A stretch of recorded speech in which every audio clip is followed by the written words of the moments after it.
The NHL playoff picture is still up in the air, but here in Winnipeg, fans are confident the arena will echo with the sound of white noise again. Let's go! Go, Jets, go! Winnipeg is back in the big leagues and over the moon.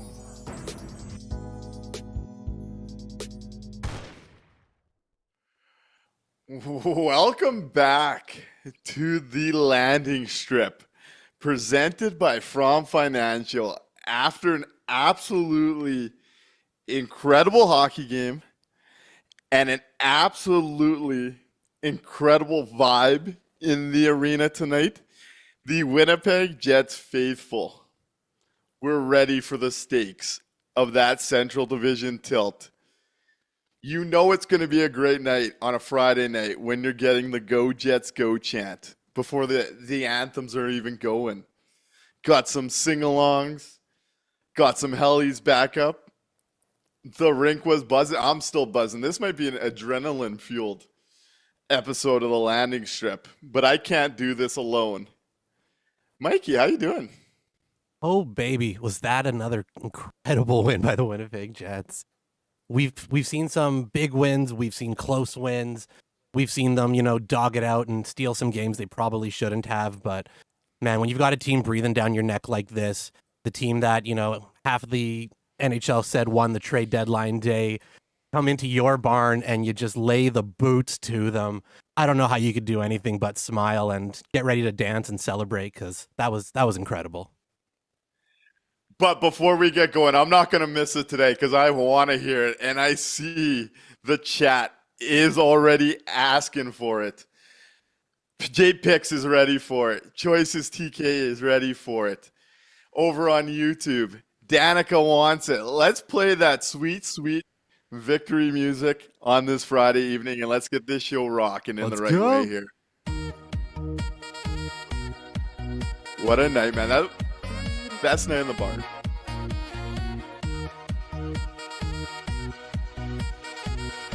Whew.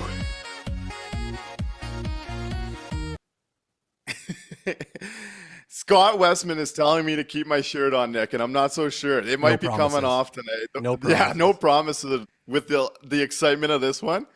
Mikey, after a game like that, I'm gonna say let's take Danica's thought here. Can we play Squirrel twice? Let's roll it back one more time tonight. That's how good I'm feeling about this hockey game. Hitting it. Let's go. This pretty much 10-point locks gap. up. Like, this locks it up. Your first place in the Central Division. Winnipeg Jets, baby. Whew. That was a fun one. And we're here to have a fun night over on the landing strip. After a game like that, we're going to keep our clothes on, but we're going to talk nothing but sweet, sweet love about these Winnipeg Jets tonight. Mikey, before we grind into the details of the game, before we bring a new segment where we want to hear from you and anyone that participates tonight, whether in the chat or calls in once we introduce this, you'll be entered to win tickets to watch this first place hockey team at the end of the month, Sunday afternoon game against Vancouver Canucks on your boys at Top Line. That'll be coming about halfway through tonight, so make sure you're alert and ready to dive in here. Mikey, what stood out to you in the big way today? Last game, it was the Cole Perfetti breakout. What are you excited about coming out of this one? There's another guy who on the Winnipeg Jets is a young player who I think is, this year's absolutely shown the breakout is here. And he doesn't feel like a young player anymore because he's been in the system for so long and his contributions now are so key. But God damn it, how do we get a long-term deal for Dylan Sandberg right now? Right now. Yesterday. How do we get that done yesterday? He is absolutely here. He is showing everybody that he is an elite shutdown defenseman. Doesn't matter who his partner is. You can give him, the chaos that is Neil Pionk. You can give him the steady hand that is Luke Shen. Either way, he's going to go out there and just be a beast. And tonight he announced himself again. So that's who stood out to me just kind of off the hop was Dylan Sandberg all over the ice.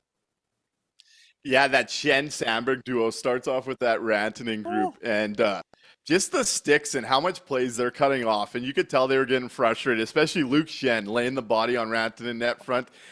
They were in that line's head early on in this one. I'm gonna follow along your path here. My biggest takeaway is how much I enjoy a calm decor and no chaos and not having to distrust a couple players in here. We're going to talk about some of the things that came up and why the decor looks the way it is, but I really liked what I saw back there. The other one, we were talking about the clock being at 5 to 6 games, but it was closer to 10 where we were getting a little worried about that top line. And every time we bring it up on the show, they make sure to shove it the very next game. Every time. Talk about a night to wake up for them in a big way. Just so much good in this one. Where do you want to begin? What should we start diving into first here? I think the Sandberg Shen pairing is the best place to start because right off their very first shift together in the game, they're able to find an offensive chance and then still get back on the comeback from Dallas to break up the defensive one. It was just a masterclass of a defensive pairing tonight. I think the Jets have maybe found something there that long term, from now going into the playoffs might be something you want to stick with because, man, you pair that pairing behind an Adam Lowry line when they're cruising, that's going to be a scary, scary shutdown group to go up against in the playoffs. So I think that's kind of where I want to start was just how good those two look together tonight. Yeah, so it was interesting because when the team went up, we saw them fooling around with the deep pairings, and that's something I kind of liked from the coaching staff. Obviously, they lost Neil Pionk week to week today, and I know I'm not the Neil Pionk guy as far as podcasts and stuff go in this city, and this is what I've been thinking you could see. So when we saw the news today, you have to know it's probably pretty bad for Neil Pionk, who, despite my criticisms of his play, he's played through so much injuries. 100%, He barely missed games in Winnipeg, so he's got to be dealing with something pretty serious. But I didn't look at this as losing a top 4 defenseman. I looked at this as an opportunity for the Winnipeg Jets to take the next few weeks and potentially find a different look in that top 4, because in that top 4, Neil is my biggest concern come playoffs. And when I saw them go to Shen Sandberg as the first look, I looked at it and said, hey, this is the type of pair that you want to see as a second pairing shutdown group for a potential matchup series. And we know how tough those matchups get and how much all those little details matter come playoff time. Yep. And to see them really start off and frustrate and just break up everything Johnston and Rantanen were trying to create through the first couple periods of that game makes me want to see more. And you know what else I like to see? And it comes on that goal. Mark Scheifele, great stop up on that half wall, waiting for the opening to come. And we've talked about it. Dylan Sandberg's gone a lot better at jumping into the play and trying to be more offensive. And we've had this theory where you especially brought it up a couple of weeks ago where you're wondering if he wasn't paired, if he was kind of unshackled from the Neil Pionk thing, would we see him step into that offensive role a little bit that we see developing in his game? And he jumps right into that hole and absolutely rips a snipe. So I do think all the Jets' success in the top 2 pairs run through Morrissey and Sandberg. And I thought Morrissey and DeMello were excellent in this game. Yep. We'll get to them shortly here. But I do think this is a very, very big opportunity for the Jets to see that Sandberg drives everything, and you might even see another step in his game. You're going to see some different looks. We saw Miller Sandberg in the back half of that game, which is a look I'd like to see. I trust Miller's game a bit more than Neil Pionk. We saw him throw some body. That penalty on him, how is that a call? The guy fell into him, and he fell on top of him. That was a little odd. We saw a little bit of Luke Shen with Josh Morrissey towards the end of the game, which is something I talked about after the deadline is a look I think the Jets are going to want to take a look at. Yep. We saw some DeMello Sandberg for a couple of shifts. We saw some DeMello Fleury. And I like to see, because they're going to be dealing with some new looks over next week, using a game like this with a lead to give up some of those looks. But I do agree, like the big picture takeaway here should be Dylan Sandberg drives the results on that pair. Yep. And hey, maybe, just maybe, this stretch might have the Jets upper management take a second look on that Neil Pionk potential extension. And it might be a luxury that they don't need to expend on when you got Dylan DeMello, Colin Miller, Luke Shen all signed through next year, Yep. and Elias Salmonson having a monster second half in the A. Yeah. There's a real big opportunity to get some different looks here and maybe re-envision what you thought this decor was. And I really like the early return stay. It's one game, but it was one game with big stakes against a very good hockey team. And I felt calm most of that game. I don't know how often I've said that about the Winnipeg Jets, especially with guys like Pionk and Stanley in the lineup, who I know I'm significantly lower than everyone else. But I got to say, today feels a bit vindicating watching the performance we saw out of the Winnipeg Jets decor. Yeah, everybody likes to, it's become kind of an interesting thing where people will kind of shit on the offensive, defensemen sometimes and say, well, they're not a complete defenseman. They don't play the hard defensive minutes. And we've kind of moved into a opposite spot with that, right? Where I think Neil Pionk's offense has gotten himself a little, maybe overrated in some circles. And the chaos, kind of gets shuffled away because of how good Dylan Sandberg has been. If Dylan Sandberg, away from Neil Pionk, can still maintain the, elite defense, which we've seen, and now start finding an offensive game of his own, like that's huge. You can get him signed long-term. That's your own draft pick, a younger guy. You can get him signed long-term as opposed to signing Neil Pionk, who's going to be 30 years old coming into next season. It's just a much smarter investment on the Jets' part. And we know they're big on Salmonson. And if Luke Shen's emergence with the Jets for another year here, and he fits into that top four, it gives them that flexibility. And I've maintained, I still think Neil Pionk is better off hitting the open market, not just because I don't, necessarily want the Jets to make that deal, but just for the player himself. I think he can go get that bag, maybe somewhere else and get a little bit more. So I think it's best for everybody involved for him to hit the open market. And if this new configuration in the top four gets the opportunity or gives them that opportunity, man, that would be, we'll look back on the addition of Luke Shen very differently, I think. Formally says it's one game without Pionk. Do not write him off. But this is where I stand. And I saw Danica go in there early. Where do you go with Pionk? And she says the third pair. And that's always where I've envisioned him as an NHLer. Yep. A sheltered third pairing guy that can produce some offense with that bomb of his. Yep. But you just can't trust him in the top four in the playoffs with how much he coughs up the puck when pressured.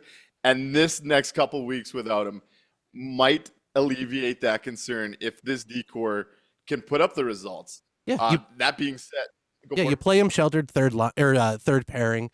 You give him offensive zone starts. You give him some power play time. You give him the opportunities to shine and do what he does best, which is create offense and, blast the puck towards the net. And then you don't have to lean on him in those tough defensive minutes where you might feel like you need to because of a higher salary or a higher, quote unquote position in the lineup that would, dictate, yeah, this guy has to play all these minutes. If you don't have to play him in the tough minutes and you just let him flourish as an offensive specialist, man, that's huge. You're giving yourself such a matchup nightmare for the opposing teams. While limiting the downsides of what a top 4 minutes looks like. It's not a bad it's just thing. good business. It's just good business for what the playoffs looks like. And we've learned that for 2 years now. And that's what I want to say this. That's what all of this is leading towards, right? I see some talk in the chat already about Chevy winning the trade deadline, and today's a big night, and I'm feeling it all too. I will, early on, say it. Let's tap the brakes a little bit. We were feeling, I feel exactly today how I felt after that 7-0 Colorado game last year.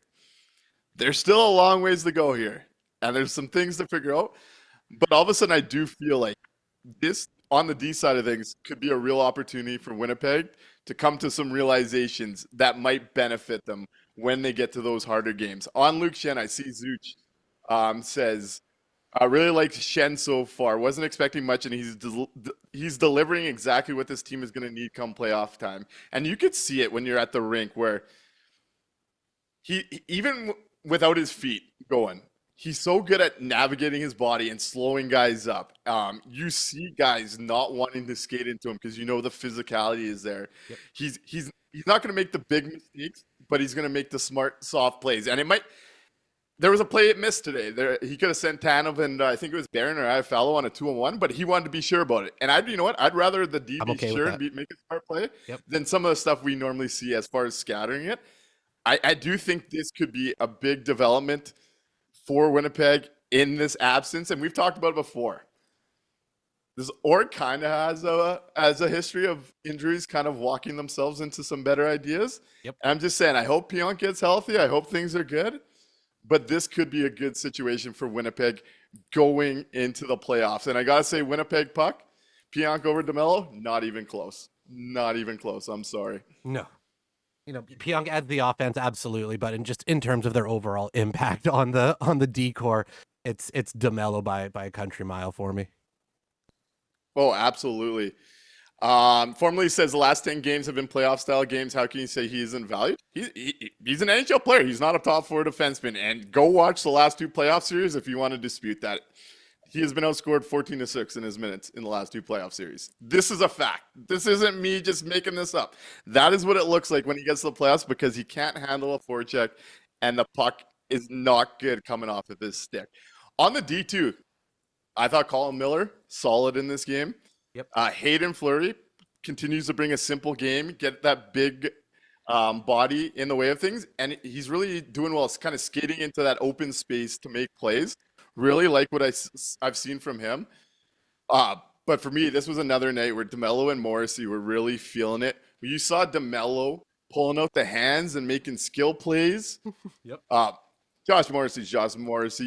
Even when he's behind something, he makes sure to make up for it. That pair was as advertised as a top pair tonight. Really like where their game was at in this one. On DeMello, him and Sandberg killing off that 2-minute penalty kill, getting their sticks in front of everything. Unreal. Really happy what I saw from the D-core in this one at the end of the day. The D-core and the penalty kill. The last few games have, really, really improved. The numbers are getting back to where they should be. The play on the ice is so much more calm.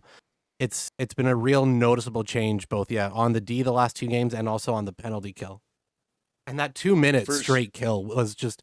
That's unreal. That is something, I don't know the last time I saw a group go out and kill the full 2 minutes together like that.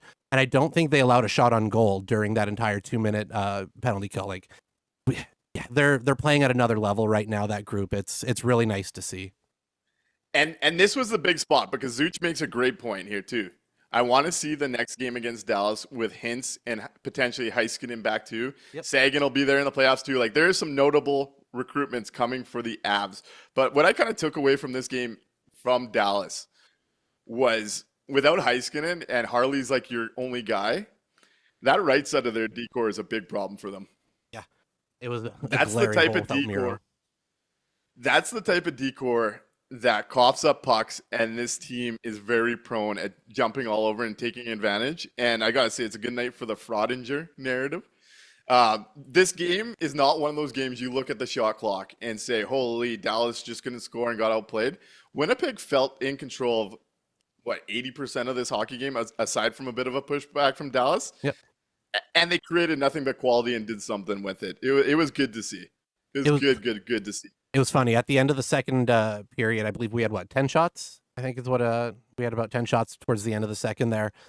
And I remember thinking to myself before looking at the shot clock going, this was about as perfect first 2 periods that you could have asked for. They've done everything. They've been in control the whole game. And then I kind of glanced back up at the shot clock and go, and they're outshot 17-10 or whatever it was at that point. So it was real interesting to see it because at no point did I feel like Dallas was really going to be coming back and storming away with the game or that they got goalied or anything like that. The Jets felt in control for I'd agree with you, 80% of the game, 75% of the game.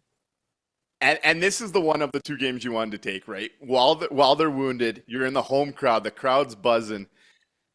and you now make that a 10-point gap, despite Dallas having 2 games in hand. I saw Money Puckett tweeted out after today's game the Jets have a 90% chance Yep. of winning the division with this win. And it's a tough league when you have 2 points for a win, but 1 point for a loser point in the playoffs to make up, even if Dallas wins those 2 games. It's a tough league to make up 6-7 points on a team this late in the season, especially when Winnipeg has created a gap in regulation wins, which is the first tiebreaker, right? Yep. This is Winnipeg's division to lose at this point. And we've talked at length post-trade deadline how important the number 1 seed is going to be to get a Calgary, Vancouver, Utah rather than get sucked into this Central Division gong show. I feel really good about it all right now, I'll tell you that. Yeah, they've put themselves in control of their own destiny when it comes to finishing first in the Central and first in the West. So this is exactly what you wanted to see out of them. This was the response that you needed on a big game on a Friday night with the barn sold out. Not close, they fucking sold out tonight. Winnipeg showed up, so that was huge. This was it was a good statement game. Even missing the guys that Dallas is missing, it doesn't matter. It's not like they get extra points because those guys were missing, right? Winnipeg still went out and beat the team that was put in front of them, so it was everything you needed. Yeah, for sure. No, I couldn't agree more. That was one of those games that I was very happy to get to be a part of that. It was rocking in that place. Curtis Weeb makes a great point on why it felt so much in control. Curtis Weeb says puck support was incredible in all zones. And it did feel like even if something kind of got passed or one guy got beat, you saw the Jets swarm. And I thought this was actually where the first line really excelled on this night. Gabe Vilardi, coming off what I thought was his worst game as a Winnipeg Jet, was all over the board battles, was all over helping those guys get open. Mark Scheifele was in full driver mode. That guy had his confidence going. And nice to see Kyle Connor. We were talking about, is that confidence slipping? Is something going on since Four Nations?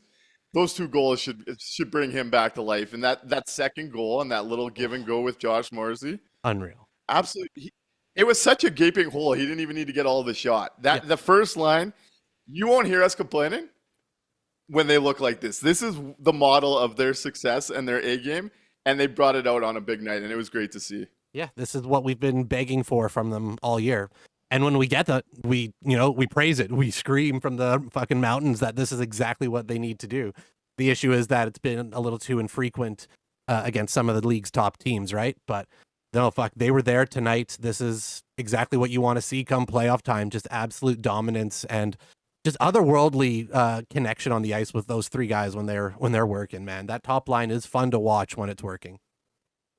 For sure. And I thought this was a really good night for how the Jets want to use the Lowry line. They saw a ton of the Wyatt Johnson and Rantanen line. And I kind of texted you this afternoon that I thought seeing the Shen-Sandberg pairing, that they were going to be paired up with the Lowry line for those minutes. And we saw that for the bulk of the game. And yeah, that line spent some time in the Jets zone, but everything seemed limited to the outside. The Jets defensive system was compact on this night. And the odd time it got broke, Connor Hardebuck was there again. 21st game this year with 1 goal or less against. What were those numbers I sent you that Dimitri had put out there? About Hellebuck in the West? Yeah, Hellebuck versus the West. So he's got 28 starts against the West. He's got 22 wins. The Jets have taken 46 of the 56 possible points. He only has 46 goals against in those games and has stopped 93.9% of the shots with 6 shutouts. Is he having the type of year in the West that we see a Dominic Hasek style run from Buffalo where he finally silences all this playoff nonsense? Because he looked calm and in control in this night, though I don't think he needed to be on most of the night. I think the team gets a lot of credit on this night for keeping a lot of those pucks to the outside tonight. Yeah, they made sure he could see every shot that was coming at him for the most part tonight. He didn't have to be overly, heroic. There was a few opportunities where he made some interesting saves, but they made sure for the most part that he could see everything coming at him. And if Connor Hellebuck can see the puck, you're not getting it past him. He's fucking otherworldly in that aspect. And yeah, we've been talking about it since the second week of the season. Connor Hellebuck should be getting Hart Trophy contention this year. He should be in that talk. What he's doing as a goalie is absolutely unheard of. The last goalie to win it was Carey Price. It's a very similar type of run right now with Hellebuck. And there's no skater who's really running off with it in terms of, a Connor McDavid who has 140 points by this point in the season in other years, right? We're not seeing that level of dominance. There's a lot of guys who are having great seasons, a lot of goals, a lot of points, but nobody who's really taken the league completely by storm. And if you're the number one goalie with, historic numbers on the best team on the league, yeah, you should be getting that contention. He's probably still their best player in terms of just overall, you lose him, it's hooped. He should be getting that. He should be in the talk. He should at least be in the talk.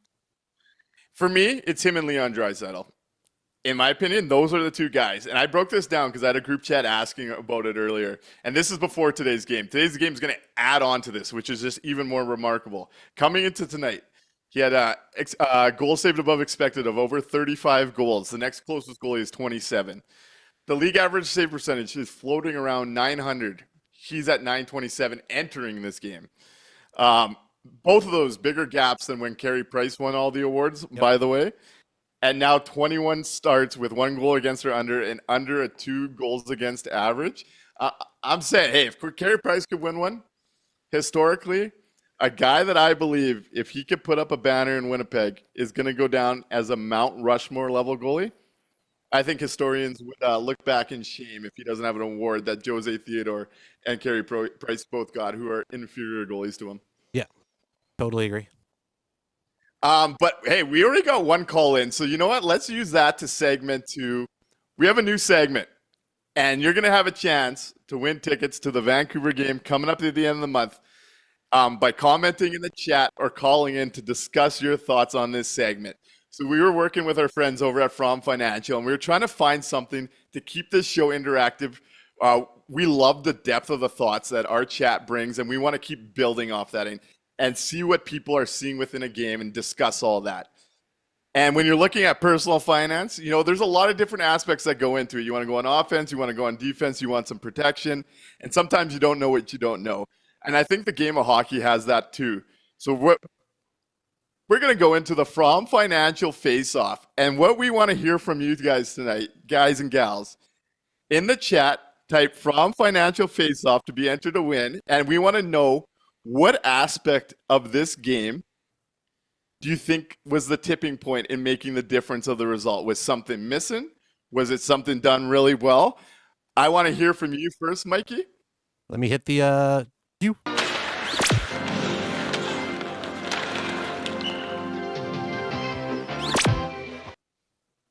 Right on. So we're going to have a little face-off here, and then we want to hear it from the chat. And if you want to call in and let us know what you thought the detail in this game that helped twist the tides in the result, Mikey, I'll let you start. We'll lead the way, and then I want to see what the chat has to think as we give away tickets tonight to our commenters that want to be a part. So the From Financial Face-Off, what aspect of this game do you think was the tipping point? So for me, where would you like to go? I dug for this one. I wanted to kind of look at something that I noticed as a pattern the last 2 games that have really, I feel, is helping the Jets kind of get to this next level of success. And it's specifically the way that the D has been able to activate on the stretch passes and really get the forwards moving into the offensive zone with speed and with the puck. It's really stood out these last few games from multiple defensemen as well. It seems like this is something that the Jets have really integrated into their system. There's been a real concerted effort, it feels like, to get this going. And it's been so noticeable for me these last couple games. And it's creating offense where we may not have normally seen that in previous spots. And we've talked about how the Jets need consistent offense from multiple places. And I feel like this is a way that they're really starting to get that from secondary spots. So yeah, that's my face-off from Financial today for this game is the how quickly the Jets can activate the D and getting those stretch passes going. I like it. I'm going to go a little off the board on this one. So when I was watching it, and they adjusted quick, it felt like early in that game, the Jets forward group was trying to force some pucks from the outside, kind of like what the Jets defensively forced Dallas to do, right? Dallas was doing a pretty good job of having their 5 guys in the slot and forcing the Jets to take some shots from the outside. What I like to see and what I think really opened up the game for the Jets to both establish zone time, establish puck control, and kind of take advantage of some of those weaknesses on the Jets D. I found it was when the Jets started moving the puck up to the D and creating offense from the D in this game. Once they moved away from trying to force things to the net and from the outside into the middle, and they activated their D in the offense and were starting to create shots from the offense, you saw Dallas start to spread out a bit, and Winnipeg started diving and getting those loose pucks and really starting to control that ozone. So I thought that the Jets adjusting and using their D to create their offense helped open up Dallas's system and helped the Winnipeg Jets really control the offensive zone. So that's my from financial face-off detail of the game. I'm going to dive into some of the chat because we're already getting a lot of answers, and this is what I like to see. This is what I'm hoping for from this segment is you get to see what other people are seeing. We get to talk about it, and there is a lot of different details that go into a hockey game. So over on Twitch, I'll start there, or I'll jump into YouTube afterwards.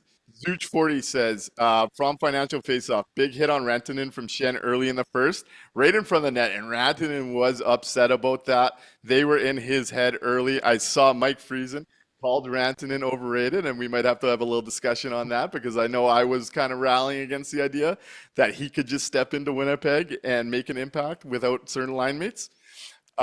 Zero Ghost 8 says the From Financial Faceoff is no Logan.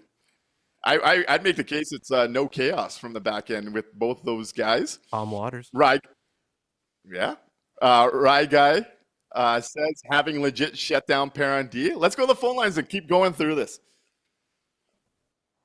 Hey, caller, you're on the landing strip. What's your name and what would you like to talk about? Hello, boys. How are you guys? Oh, sorry. How are you guys doing today? My name's Brandon. Again. How's it going? Hey, How's it going, Brandon? Pretty good, pretty good. That game was fucking great. I love it. That was great. I love this team. That's the energy, baby. Okay, but I think the most important aspect of this game, well, there's two. The first one was Alapuk's pad save in the first period, where he got from the side of the net and saved it. Because if he didn't save it, that could have been a completely different game after. Like, they could have ran away with it or whatever, but I doubt it because we're that goddamn good. And then the second one is that all 7 lines were locked in and ready to go. I like it. I like it. You got contributions throughout the whole lineup, and it's hard to disagree with that, Brandon. Brandon, you're going to be entered to win tickets to the Vancouver game. Thank you for your call tonight. And make sure you stay watching so you know if you win. Sounds good. I liked both of those takeaways. That was a big save from Hellbuck early.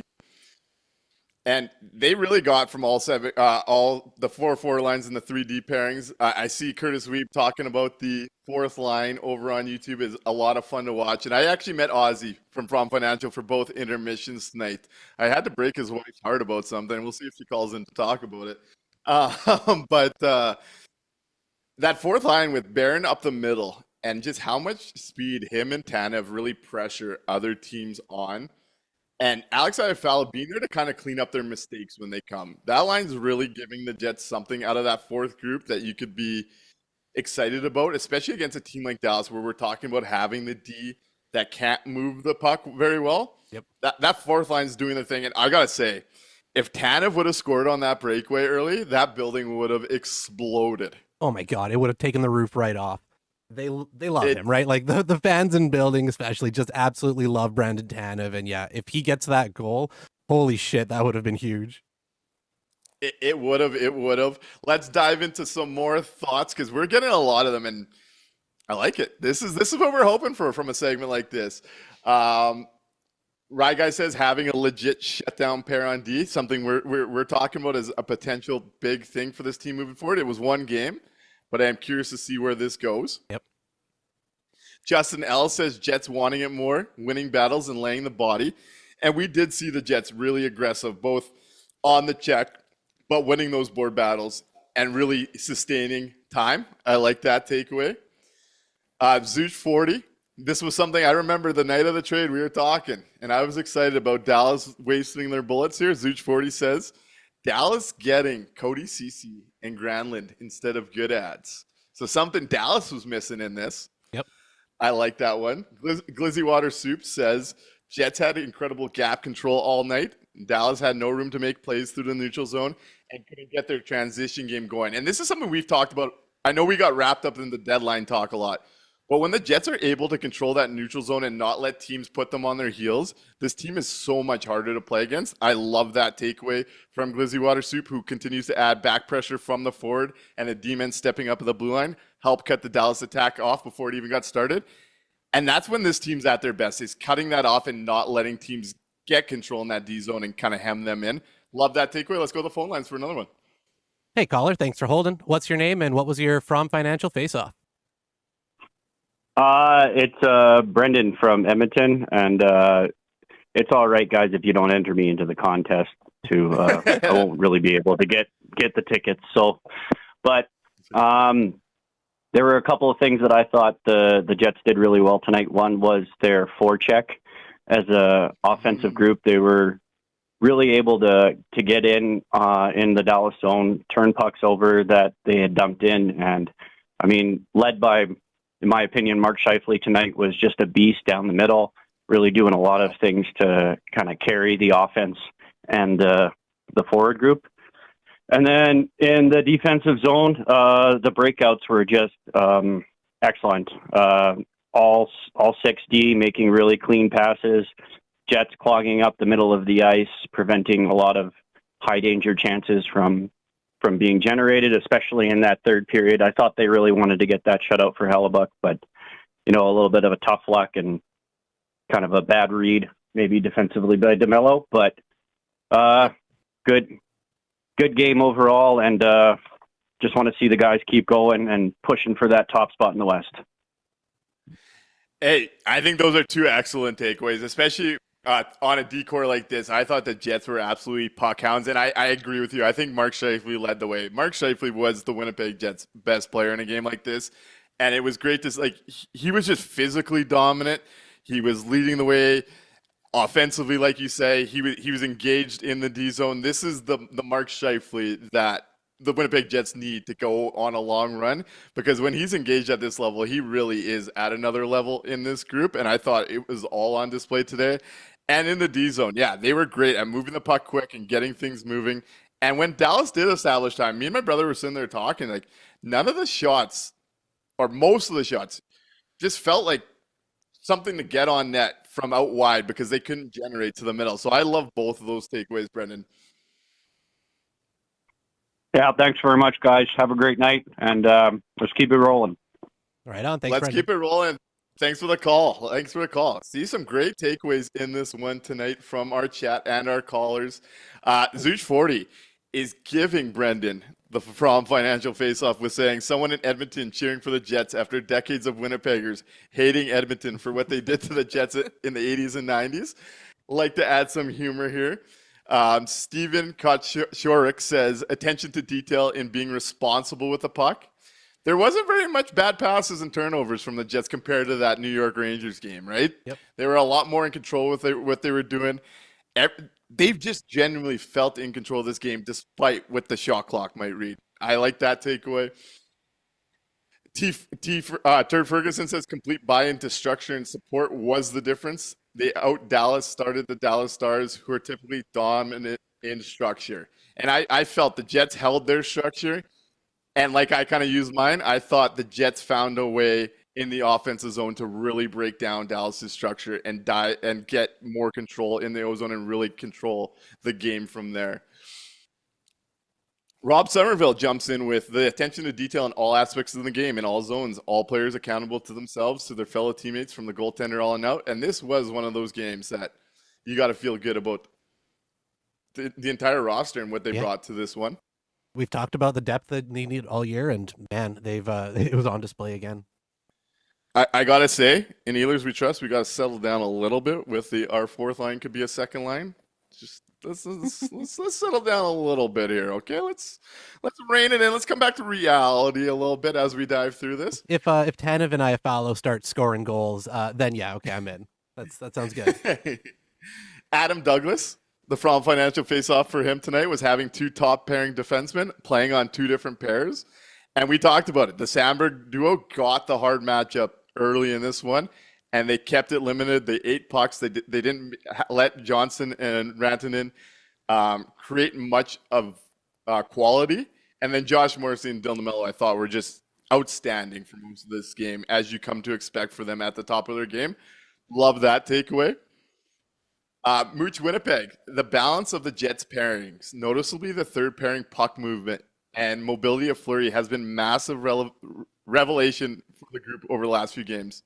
Your thoughts on that one, Mikey?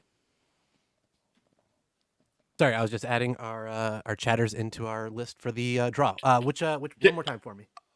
The idea of the balance of the Jets pairings, notably the third pairing puck moving and mobility of Fleury, has been massive revelation the last few games. Yeah, it's been really nice to have the ability to see to see what the defense looks like with these different looks, right? Spreading it out this way. I think it was Mike Friesen who mentioned in the other chat the Jets want to have size on all three pairings, and if you can have size and puck moving this way, it's huge, right? This is exactly what they need. It's nice not having the chaos back there. There's no, especially today, man. It was so calm to watch the D work. I'm feeling a little spoiled by it, to be honest. For sure. Amber Carrier says the difference maker was the new D pairing and the top line performing their best. Go Jets, go. And it's hard to disagree with that one. The Winnipeg Jets top line was the line we need and expect them to be. They're in on all three of the first three goals, and the new D pairings we keep talking about. Everyone's taken away from the D core today. It's just how much comfortable everyone felt with this, and it's almost like maybe we're not haters of certain players, but we're seeing some things that could maybe be lessened. And I gotta say, there should be no leash for 64 after what we've seen. Yeah, if these games without him haven't shown people by now what is happening when he's actually out there, I don't know what else to do, because we've seen him play the games and it not work out so well. And then we've seen what they look like without his, added confusion back there. It's a different group. And again, it's not I hate Logan Stanley, the person. It has nothing to do with hating Stanley, even the player. It's just he's playing above his station. It's not working well for him in the NHL. He doesn't have the speed for it. He's afraid of the puck. Like he can't identify where the danger is when he doesn't have the puck. It's just, he's just playing above his head, and it's a little bit frustrating because it's not fair to him. It's not fair to the team. It's not fair to the fans. But yeah, and if these games now where you can see what it looks like without, that added degree, this is the perfect time to look at it and go, okay, it's time. He's got to take a seat. We got some contrasting takes on YouTube and Twitch, so I'm going to play them off each other here. We like to bring both sides and get a little debate going. Formerly says, yeah, let's not forget about that post-deadline show. I am thinking I might have to clip a couple of things. And hey, I'm very open. If you want to clip and make me look like a fool, I'm definitely in. Go for it. But I'm saying let's wait till the playoffs. I mean, let's wait till the banner's hanging. Yeah, before we get a little too high on our laurels here, I mean, it's a fun night. There's a long way to go. And we were feeling this way 2 games before the playoffs after a 7-0 win and an 8-game winning streak last year. Let's settle down. The deadline stuff was about the playoffs. It wasn't about a Friday night in March. Let's not lose track of that. And Zooch40 pushes the other way with it, saying the From Financial face-off, one thing missing is a scoring winger on the Lowry line. They were the only line not generating high danger shot attempts positively tonight. And you saw it. Like the one that they do generate ends up on Appleton's stick, and you just knew it wasn't going to be a goal. Yeah. So, hey, there's a lot of positives going on. Let's not take victory laps too early. If any fan base should know not to take victory laps too early, it's this one. But if you get to take victory laps on me in April, May, June, I'm all for it, baby. I'm all for it. But hey, let's not get a little high on our own supply. And Curtis Weeb says it. Nick's got thick skin. He'll own it and also enjoy the parade. And that's who I am, man. That's who I am. Bulletproof at this point. I'm here to say my piece, but I'm enjoying the ride as we come. And that's what this is all about at the end of the day. I want to have fun with all you. Yeah. I want you to debate me. I want you to think I'm stupid sometimes. And I'm more than okay with that. At the end of the day, it's all for fun, right? We're all trying to enjoy the ride here. I love it. I love it. I want you to hold me accountable. I want you to. I want some of my takes to age poorly. Truly, this is all about entertainment at the end of the day. And again, if it comes with a banner, absolutely. I would love to be wrong when it comes with a banner and the Jets can celebrate and the team can celebrate and the city can celebrate. Yeah, that sounds fucking awesome to me. So. I'll say this, Elias McCracken on the Chevy's trade additions at the deadline have taken a really good team and given them additional toughness and energy. This will make them great. It is nice to see that those additions have also taken the worst players out of the lineup. And that's addition by subtraction in its own right? So you've added quality pieces while the staff has actually finally, it took that Carolina disaster to realize it, but made the right adjustments where you don't have as much of a floor because of what we're using right now. I'm honestly, I am extremely surprised that we finally got there. We finally got to a point where that particular player had to, take a seat. We've seen some pretty bad play previously and, nothing had happened. So I was real skeptical that it wouldn't happen still. So I'm again here. It's a perfect opportunity for me to be completely wrong in my assessment of what was going to happen with Luke Shen and Logan Stanley and how that dynamic was going to work. And I'm fucking so happy that I was wrong about it because it makes the Jets better in this instance. So yeah, it's wonderful to see. And I hope we keep it going. Yeah, just don't go back to that toy. Just don't go back to your toy, Scotty, and we'll be on great terms. And even HH Living Loco, our boy Harrison says, going to give Arneal some roses tonight. He managed well, which was a big question for me going forward. And we've seen a positive step here on the developments on D. And like I kind of said, I actually liked him switching up the pairings in that third pairing just to get a look at some other things. I've been interested in the idea of Miller and Sandberg. Got to see a bit of that.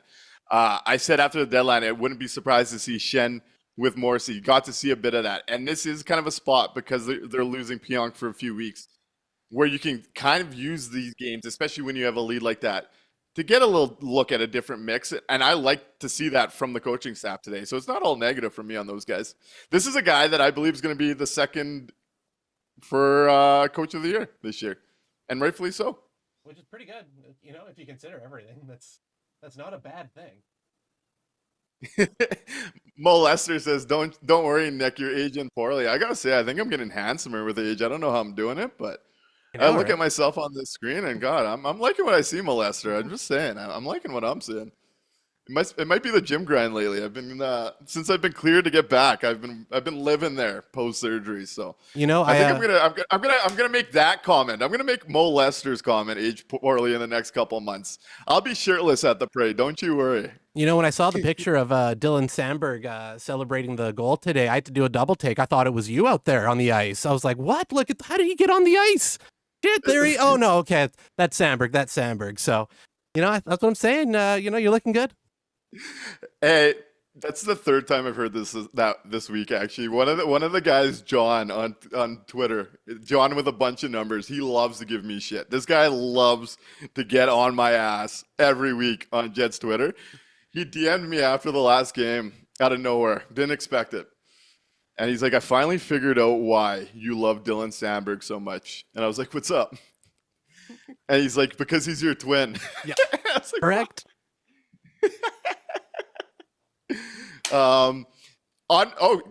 On that one of our points here, Turf Ferguson says, post-game, Arneal says Chinawith deserves the credit for mixing up the D pairs for what it's worth. And I like to see that from Dean Chinawith. This was the type of game where you can get some looks there and really see what you can kind of mix. We know that they were really locked into plan A. And guess what? Things happen, and it opens up new opportunity. And I like to see that from the coaching staff tonight. Yeah, that's exactly what we need. We've seen them do a lot of really good up to this point. So it was a little frustrating that we weren't getting any type of attempts at seeing what they have with this group. So it was, a breath of fresh air to see it tonight, both to start the game with the way that they put the lineup together on the back end, and to see how those kind of looks at the end of the game, trying to still I think maybe find Shen the perfect fit kind of thing. But yeah, I was very pleasantly surprised by the coaching staff these last 2 games. Old Drex adds a From Financial Face-Off late in this one, says Ottinger, or I like to call him Fraudinger, letting in 4 out of 16 couldn't hurt our chances, but honestly, Ehlers making magical passes and pushing play, top line clicking into plays and being rewarded, crisp puck movement all around. Hard to choose a catalyst in a game like this. Felt like a strong offensive effort and strong defensive effort from the deep pairs and Helly. Hard to choose, and that might be the best summary on this night, because as we get through and we're sharing everyone's point, it's like that's a great point. That was going on tonight. That was a great, like, this was just one of those games that you have to feel good about. I thought that first period was the best period of Winnipeg Jets hockey this year. It honestly might have been. Yeah, it was nearly perfect. Again, maybe short of a few more shots hitting the goal you would have liked to have seen. Outside of that, I don't know what else you could have even possibly complained about on that first. And as much as I like to make fun of Jake Frodinger, I think formally is absolutely correct on this one, saying Ottinger isn't at fault for 3 of the 4. I just love to get on Jake Ottinger a little bit, because I was so tired of hearing how he's the next great one. He's American savior, yada, yada, yada, because he had a good Game 7 against Calgary. He's been super mid ever since, and he was going to surpass Connor Hellebuck. Yeah, fuck off with that one. It's funny that you say that. So again, one of my favorite things to do during the game is I hang out on social media with the opposing teams, various Twitter, Facebook, wherever the opposing team likes to hang out. Their fans, I like to sit in those spaces and kind of read what their read on the game is. And right across the board, everybody tonight thought Ottinger should have had most of those goals. And the fans on the Dallas side were placing a lot of the blame on Ottinger tonight. To the Jets' credit for how limited they were in shots, I thought they generated quality for themselves. Myself, I thought their skilled guys were doing what their skilled guys are expected to do. I have a lot of trouble putting that game just on Jake Ottinger, though you might want 1, maybe 2 back, but I mean, what is he doing on Connor's second goal? Yeah, right. Dylan Sandberg whops down the pipe and rips it in the perfect spot. Kyle Connor's first, you might want as a high-end goalie, elite goalie. But this is also Kyle Connor, one of the best natural shooters in the NHL. Yep. And then the other one was a tip by either Barron or Tanev. I don't know who officially got credit for it. I'd have a lot of trouble putting that one on there. They gave it to Barron in the end, I believe. For sure. Lucas Trapp says, I'm watching the landing strip up in the sky on my flight home. Appreciate you, the dedication to be up in the sky. We get calls from Europe. We get a nice letter and some nice patches from our boy Choices TK down in the States. We got callers in Edmonton. We got formerly in Toronto. The landing strip's going a bit global here, and now we're up in the sky. That's pretty cool, man. It's pretty cool. We're international. We're over in the sky. We're everywhere. Mooch Winnipeg says, also has to be said, team says to be playing a bit bigger with Shen back there. That physicality is contagious, and I think you can make the same argument with Tanev and how the Energizer Bunny is always going. And you could see it. Like, you could physically see how offensive players are really thinking about how to attack Luke Shen when he brings that physicality out. And that is a mental aspect to the game. So I like that point from Mooch Winnipeg as well. Scott Arniel put it best in the post-game press conference after the last game. He said that Luke Shen makes the opposing team take the long way around to get to the net. And I really like that, because I do think it illustrates quite a bit of that. He's just so good at getting in the way of either pucks or bodies. And I think that's really important for this team, who we've talked about. The neutral zone's important. Being able to stretch, like your point from the From Financial Faceoff. Luke Shen brings those elements, and he makes a simple first pass. I've really liked what I've seen from him early on. Yep, totally agree. Harjivana asks me a question here. Nick, what do you think has fueled Logan Stanley being moved from 5th to 8th on the depth chart? I think that Carolina game was just too much to ignore, and it was finally it, especially with bringing in some bodies and Luke Shen. Despite him not being a scrapper, they looked at his size and were like, okay, he could bring a physical element. They now have that in Luke Shen, which makes the Luke Shen ad even more valuable. So I believe that's where that's kind of coming from. Someone also asked, Rob Somerville asked, do we see a chance for Tanev to play alongside Lowry and whoever? What do you think of that idea? Because I've gotten a lot of texts about that already, actually. Unless you're swapping him for Appleton, which, we've kind of talked about is a fairly equal swap, right? One guy's faster, the other guy's maybe a little bit better in front of the net. Neither one can score to save their lives, so it really doesn't matter. If Lowry and Tanev want it and, it works and you drop Appleton down to the fourth, cool, that's fine. It's not something I would want to do, but it's not the end of the world. But yeah, it's not something I'd be looking at. I'd be leaving that line alone. The only thing I'd be swapping out with that Lowry line is if you could get them a goal scorer. I will say this, as much as the whole Turbo Rusty experience has been fun and I get why fans love him, he is the 12th forward on this team. He is the 12th best forward. I do not want him touching the Adam Lowry line. This ain't 17, 18 no more. Yep. I have no interest in seeing it. None. Yep. Personally. Formerly lets us know he's in Mexico, so we're heading down in Mexico as well. Hola, formerly. Julian says the Appleton chance in the first period when he skidded right into Lowry instead of the other side was embarrassing. And that's the one I was kind of referencing when Zuch was saying that the one thing missing was a score on that unit. Yeah. I just don't see Tanev putting in those pucks either. No, God, no. He's never been able to. Like you said, he's one of the guys you wouldn't notice if he was playing without a stick. Big Papa giving us shit. Guys, are you just skipping my comments? I said this like 30 minutes ago. Hey, Big Papa, when you're in this seat, you got to make sure the show flows. I can't just be bouncing random comments. There's got to be a bit of rhythm and flow, and they got to kind of bounce off of each other here. You say like 100 comments a show, and I love you for it. I love how much you give me shit on Twitter, but I got to try and make sure that the comments and the flow of the show is going, my man. It's not an easy gig sometimes. Come on. I give you credit for saying things, but I just got to make sure it fits properly, my man. And we like to drive you nuts. That too. I do love to get Big Papa going a little bit. Who brings up Fabian Wagner, who's having quite the start with the Manitoba Moose, 5 goals in his last 4 games. Unreal. And I'm excited. I'm going to the Moose game next Friday, so I'm excited to get my eyes on the Moose prospect, so I could bring some of that to the show the following day.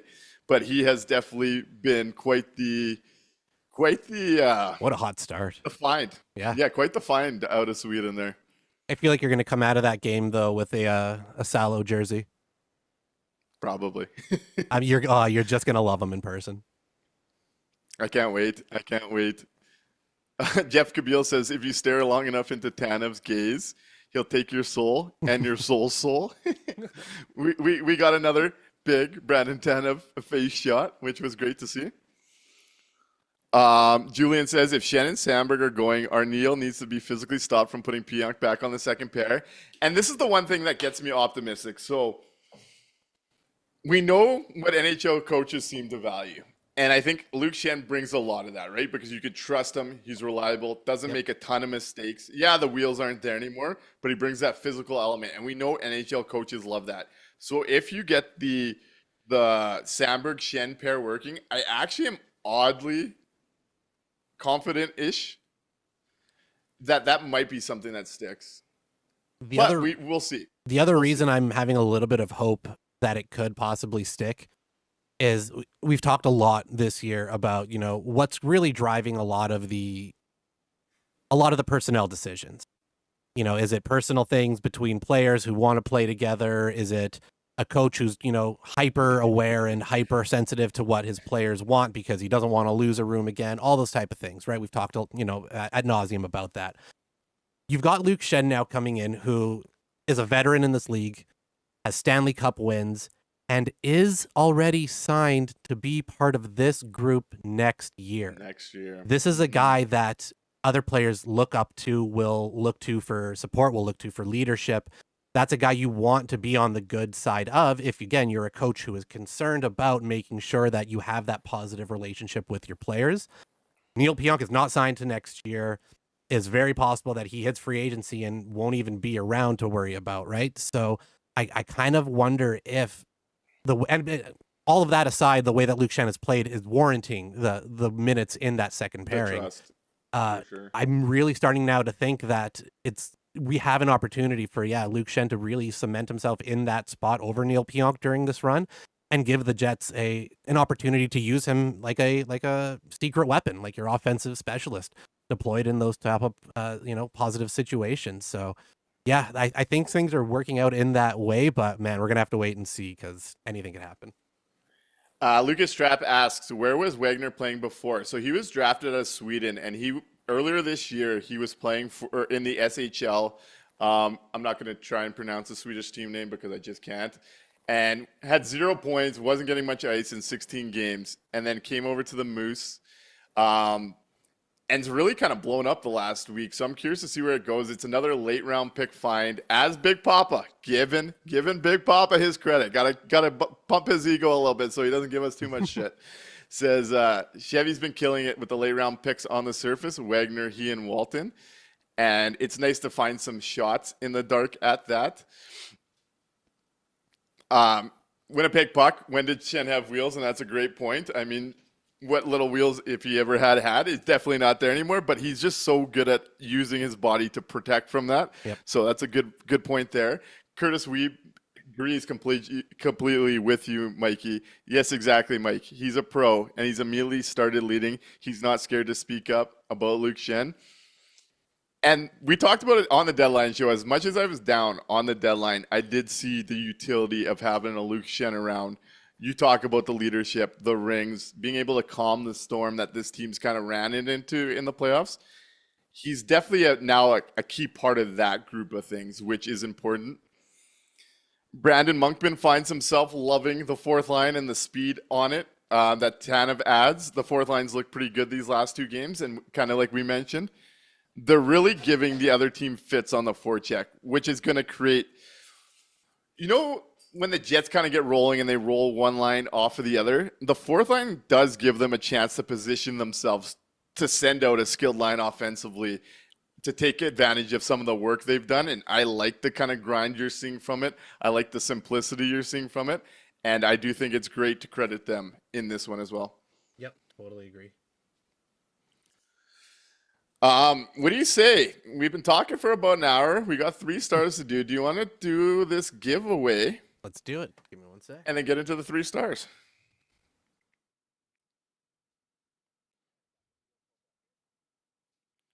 All right, let's spin the lucky wheel. I hear the sound.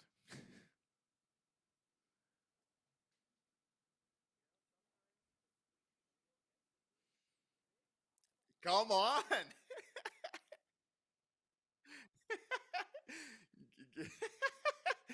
gives us shit and ends up leaving the place with 2 tickets to the Vancouver versus Winnipeg game at the end of the month. Big Papa, hit me up in the DMs. I know you follow me on Twitter. I'll get your email address and I'll send you those over once we get off of the show. Curtis Weeb's calling. You see, y'all, this is how you get in. You just got to give us shit. You got to make sure. No way. Oh, we'll take another call. I'm going to keep talking. Lucas Trapp wants us going here. Hey, caller, you're on the landing strip. Hey, boys, this is Big Papa or King Canadian. Big Papa! King Let's go, Canadian. Big Papa. Congrats, buddy.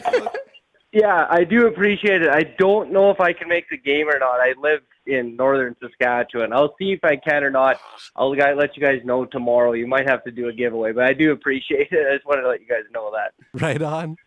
All right. Thanks for the heads up, Big Papa. We will potentially redo a giveaway on the next version if you can't make it down that weekend. And if you can't make it down, Sure. Make sure you send us a mailing address. We'll hook you up. We'll send you some top line merch.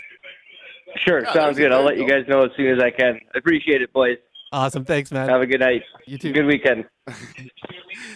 Hey, thanks for being a part of this, Big Papa. We'll definitely hook you up with some stuff. I appreciate that.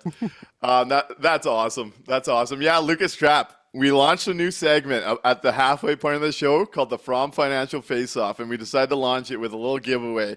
And we're going to be doing that every show. Well, we're not necessarily going to be doing a giveaway every show, but the From Financial Face-Off, it's really added to the discussion here, and that's what this show is all about. We want to hear takes from you and be able to discuss them and dive into them. So, Big Papa, Northern Saskatchewan, If he can't make it in, we'll hook him up with some stuff. That's good.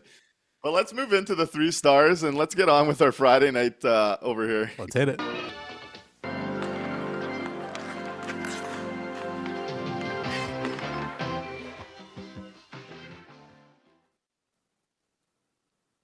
Right on. So, you want me to start or do you want to kick it off? First, I gotta say, Danica says I'm gonna hack his email, and I gotta say, Danica, were you the one that hacked my my DoorDash account this afternoon?